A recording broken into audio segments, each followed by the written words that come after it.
ધોરણ 12 સાયન્સ અને ગુજકેટ 2025નું પરિણામ આગામી 17 એપ્રિલના રોજ બોર્ડની સત્તાવાર વેબસાઇટ ઉપર જાહેર કરવામાં આવશે. જો કે આ ન્યૂઝ તદ્દન ખોટા હોવાનું સામે આવ્યું છે.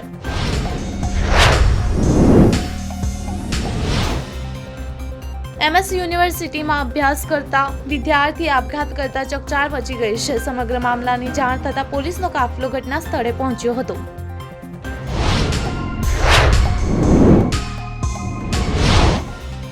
સાબરકાંઠાના વડાલીમાં એક પરિવારના 5 સભ્ય સામૂહિક આપઘાતનો પ્રયાસ કર્યો, જેમાં દંપતી સહિત 3 બાળકોએ ઝેરી દવા પીને સમગ્ર વડાલીમાં હડકંપ મચ્યો હતો.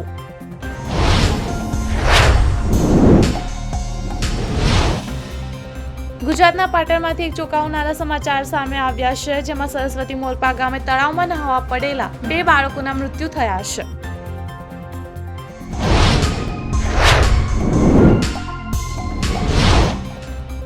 IPLમાં આજની મેચમાં RCBએ ટોસ જીત્યો છે અને પહેલા બોલિંગ કરવાનો નિર્ણય લીધો છે. RCB 5 મેચ રમી છે, જેમાંથી 3 મેચમાં જીત મેળવી છે.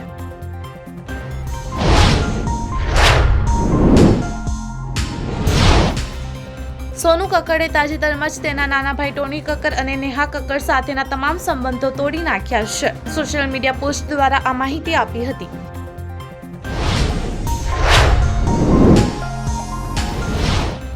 તેલંગાણા અને આંધ્રપ્રદેશના મુસ્લિમ પર્સનલ લો બોર્ડના સભ્યો અને મુખ્ય મુસ્લિમ સંગઠનો જાહેર સભામાં ભાગ લેશે. તેઓ પોતાના ભાષણો દ્વારા જનતાને કહેશે કે આ સુધારો કાયદો વકફના પક્ષમાં નથી.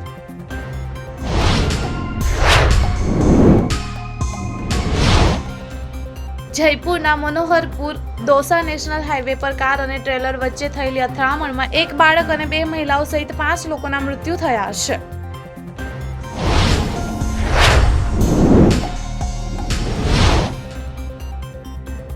હિમાચલ પ્રદેશના મંડી જિલ્લામાં ફરી એકવાર ભૂકંપના આંચકા અનુભવાયા છે. આ ભૂકંપની તીવ્રતા 3.4 હતી.